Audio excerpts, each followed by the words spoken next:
أعوذ بالله من الشيطان الرجيم. بسم الله الرحمن الرحيم. القارعة، ما القارعة، وما أدراك ما القارعة، يوم يكون الناس كالفراش المبثوث وتكون الجبال كالعهن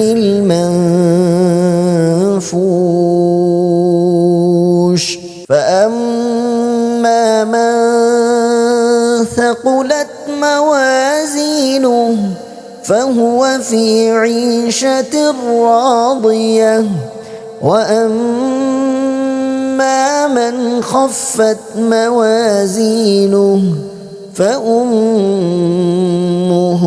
هاوية وما